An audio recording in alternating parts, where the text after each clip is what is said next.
But the fact of the matter is, Rosa Parks was not only the mother of the modern civil rights movement, she was the mother of this nation. Why would you say that, Sharpton? Because you called George Washington the father of the nation, but when he became father, we wasn't included in the nation. Women were not included in the nation. The first time we had a parent in this nation is when all of us was included, and Rosa Parks did that on December 1st, 1955.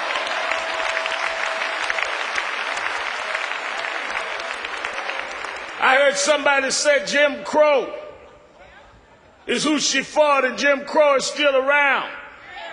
But Jim Crow is old. That's not who I'm mindful of today. The problem is Jim Crow has sons.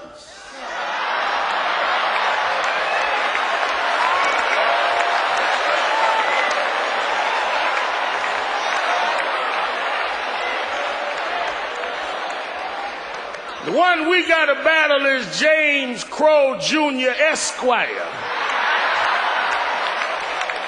He's a little more educated. He's a little slicker. He's a little more polished, but the results are the same. He doesn't put you in the back of the bus. He just puts referendums on the ballot to end affirmative action when you can't go to school. He doesn't call you a racial name. He just marginalizes your existence.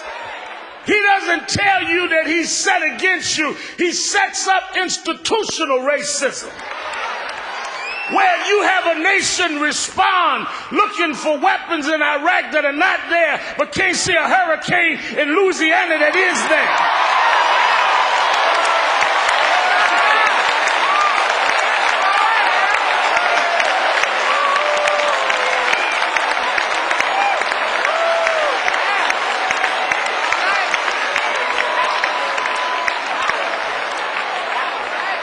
James Crow Jr. Esquire. That's who we got to fight. And if we are to win, if we are to really memorialize Rosa Parks, she would tell us to do in the generation of his sons what she and Dr. King did to his daddy.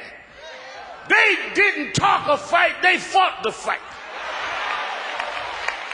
They didn't show up at funerals, they showed up on the picket line and the march line and the jailhouse. It amazes me that we sit there acting like we don't have work to do. And that many of us in our own community are mocking her memory. They formed a movement when they had none of what we got. You realize that Dr. King and Dr. Abernathy and them formed a boycott after Rosa Parks, where people stayed off the bus for a year, went to rallies every night, and they never had email, never had a cell phone, never could go online. Here you got 2 cell phones in your pocket, emails, computers at the house, and can't even get a block association meeting together.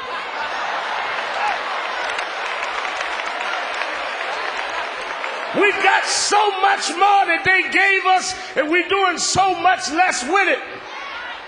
They went to vote when people were threatening their lives. Medgar Evers was shot dead in his driveway, left 3 children inside that never knew how it was to have a father in their adult years, died to give us the right to vote. Pregnant women marched through the streets of Birmingham. They sick police dogs on them to give us the right to vote. 4 little girls bombed in a church in Birmingham, Alabama to give us the right to vote. And here you are 40 years later in Detroit, Michigan. No dogs biting you, no bombs going off, no bullets, too lazy and ungrateful.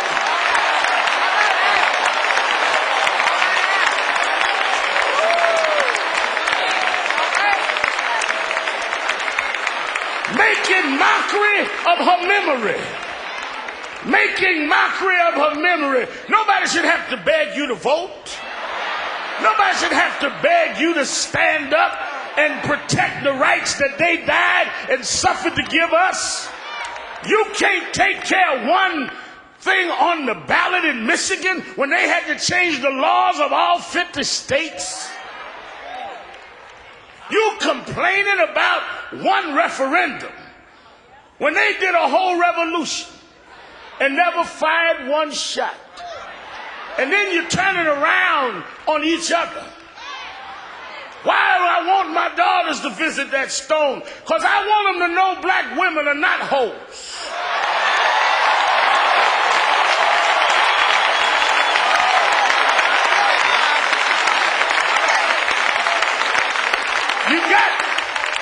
You have music companies selling misogynist records to our children.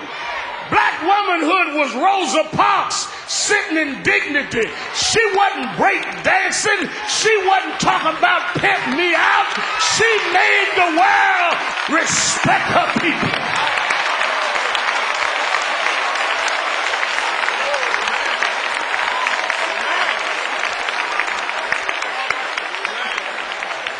So I want to thank Reverend Jackson and Mrs. Jackson and others that taught us a little younger who Rosa was, and we got to pass that on. Now, I want to challenge everybody here today that when we leave here, you ought to make a Rosa resolution. You ought to make one commitment in her name to yourself. That you're going to either join some organization or you're going to stand for some policy. You ought to make a Rosa resolution. You ought to resolve that you're going to do something that'll make a difference because we're here because she made a difference. Most people come and go and we never come to say goodbye because their hellos didn't mean anything to us. But we're here because she touched every one of us. And we need to make a Rosa resolution. I said to some of the young rappers the other day, talking to me about, well, you get on us about calling women out their names. I said you need to come and know the story of a dignified woman. They make the excuse, Mayor Kilpatrick said, well, you know, we love Aretha and that generation, but we just kick it like we see it. We just mirrors that reflect what we see. But there's something strange about that. I use a mirror every morning. But I don't get up out the bed, hair all over my head, sleep around my eyes, slobber around my mouth, walk outside talking about I'm going to keep it real. Mirrors are not only to reflect what you see, mirrors are to correct what you see.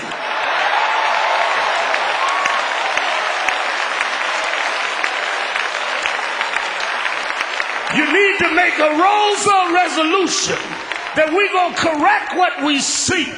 We're going to keep the fight going. And we're going to have James Crow Jr. Esquire know that we are the children of those that change the world. My Rosa resolution is they won't have no rest until we finish the fight. Wherever I see an injustice, I'm going to stand up. If I can't stand up, I'm going to speak out. And if I can't speak out, I'm going to do like a Rosa. I'm going to get me a chair and just sit in the way.